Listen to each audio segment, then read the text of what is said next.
कैसे हो यार आप सारे। तो मजबूरन मेरे को रात को वीडियो बनानी पड़ रही है, मैं सफर कर रहा था क्योंकि न्यूज ही ऐसी है। न्यूज ये है कि जब ऑपरेशन सिंदूर खत्म हो गया तो हमारे इंडियन अथॉरिटीज ने बहुत सारी जगह पे अरेस्ट किए हैं। अरेस्ट किस चीज के किए हैं कि बहुत सारे लोग स्पाई की तरह काम कर रहे थे और इंडियन आर्मी या फिर जो इंडिया एजेंसीज हैं उनकी सीक्रेट इन्फॉर्मेशन को पाकिस्तान के साथ शेयर कर रहे थे। अब उससे भी सरप्राइजिंग बात यह है कि इसमें पकड़े जाने वाले जो लोग हैं ना, उनमें काफी तो ऐसे हैं जो नॉर्मल जॉब करते थे, कोई सिक्योरिटी गार्ड था तो कोई स्टूडेंट था। और अजीब बात यह है कि जो लोग अरेस्ट हुए हैं उनमें से एक दो तो सोशल मीडिया इन्फ्लुएंसर है। जैसे 33 साल की ज्योति मल्होत्रा हरियाणा हिसार के आसपास की रहने वाली है, उनको अरेस्ट करा गया है। स्पाइंग के चांसेस हैं। इनका खुद का एक यूट्यूब चैनल था जिसपे 3,77,000 के आसपास सब्सक्राइबर्स हैं। इंस्टाग्राम चैनल अलग है जिसपे 1.5 लाख के आसपास फॉलोअर्स हैं। चैनल का नाम है ट्रेवल विद जो। अथॉरिटीज जिन्होंने इनको अरेस्ट किया है उनके एलिगेशन है कि इन्होंने पाकिस्तान के साथ में हाईली सेंसिटिव इन्फॉर्मेशन को शेयर किया है। इन्वेस्टिगेशन से पता चला कि ये एक ऐसे इंसान के साथ पाकिस्तान हाई कमीशन के एक बंदे के साथ कांटेक्ट में थी। पाकिस्तान हाई कमीशन, पाकिस्तान का जो हाई कमीशन है वो इंडिया में होगा, यूएस का हाई कमीशन भी इंडिया में होगा। तो उस हाई कमीशन के एक बंदे के साथ ये कांटेक्ट में थी लगातार। और अगर आपने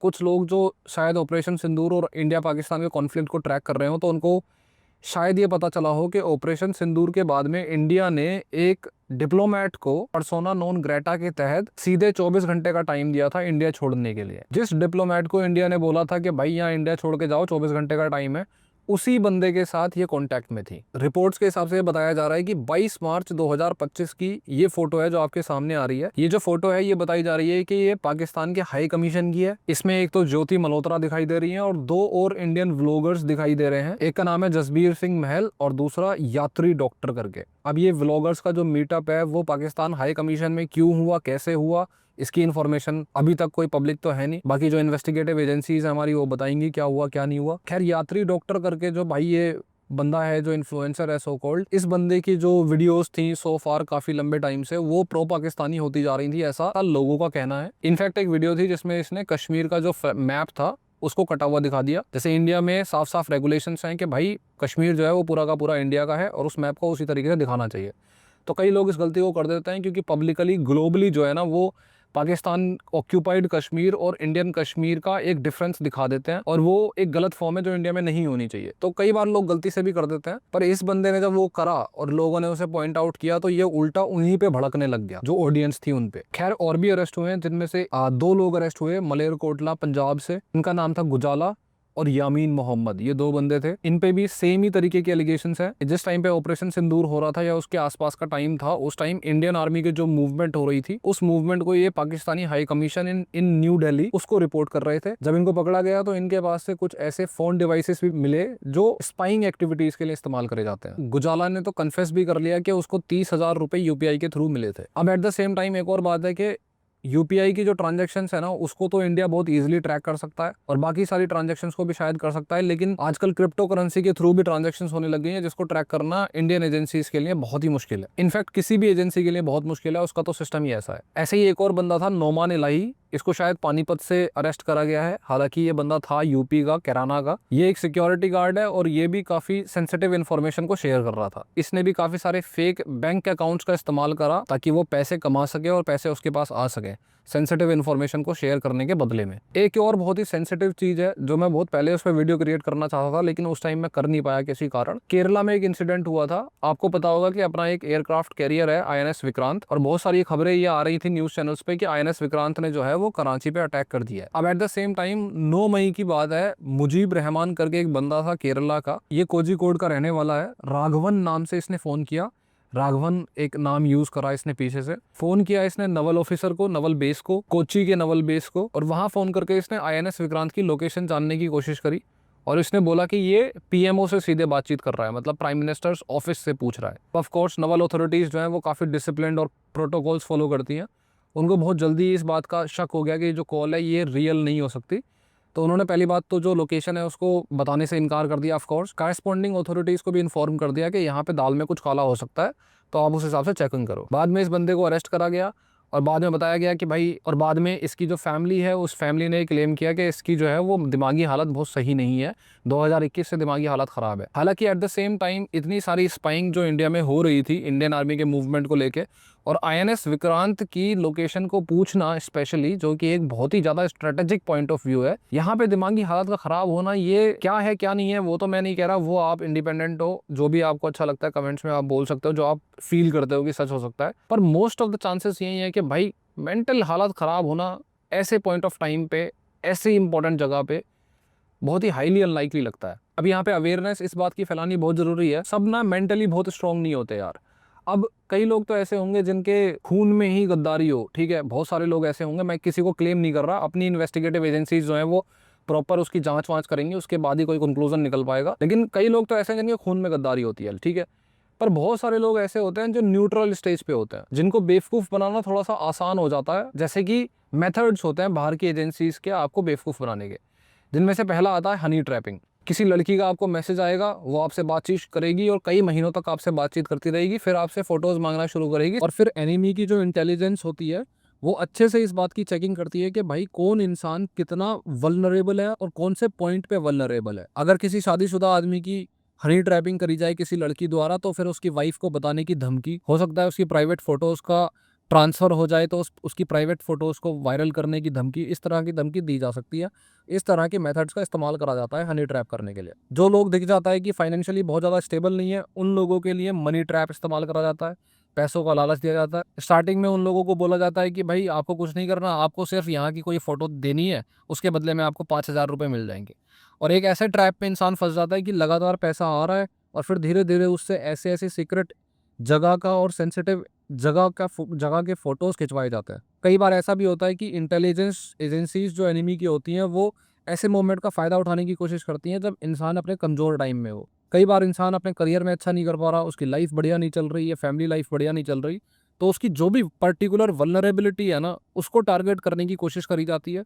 उसकी जो इच्छाएँ हैं, उसको पूरा करने की कोशिश करी जाती है और बदले में उससे सेंसिटिव इन्फॉर्मेशन माँगने की कोशिश करी जाती है। अब आज के टाइम में प्रॉब्लम कहाँ पे आ रही है ना, आपने एक चीज़ नोटिस करी होगी कि चाइना के अपने खुद के एप्लीकेशंस हैं, व्हाट्सएप, टेलीग्राम, यूट्यूब, सब कुछ अपना है।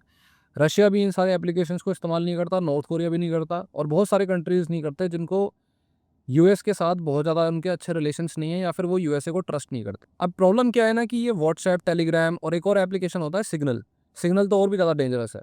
व्हाट्सएप, टेलीग्राम, इन सब के जो मैसेजेस होते हैं ना, वो एन्क्रिप्टेड होते हैं। एन्क्रिप्टेड का मतलब होता है कि अगर आप किसी को मैसेज भेज रहे हो, ए से बी मैसेज जा रहा है, तो उसके बीच में उस मैसेज को कोई नहीं पढ़ सकता। इनफैक्ट व्हाट्सएप भी उस मैसेज को नहीं पढ़ सकता, ऐसा एटलीस्ट व्हाट्सएप का तो कहना है।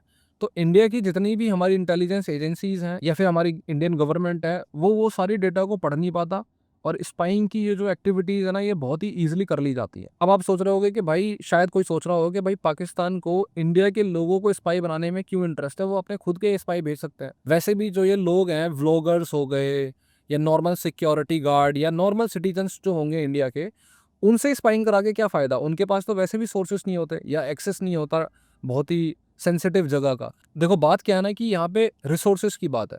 अगर पाकिस्तान किसी, सपोज करो कि हिसार के किसी एरिया में जहाँ पे बिल्कुल ठेठ हरियाणवी बोली जाती है, वहाँ की इन्फॉर्मेशन अगर पाकिस्तानी इंटेलिजेंस को चाहिए, तो उनको एक ऐसा बंदा ट्रेन करना जो बिल्कुल देहाती बोलता हो और उस पर्टिकुलर जगह पे वो रेलेवेंट लगे, ऐसा ना लगे कि वो पाकिस्तानी है, तो उसमें बहुत ही रिसोर्सेज का वेस्ट होता है, बहुत ही पैसे लगते हैं और बहुत लंबी ट्रेनिंग लगती है।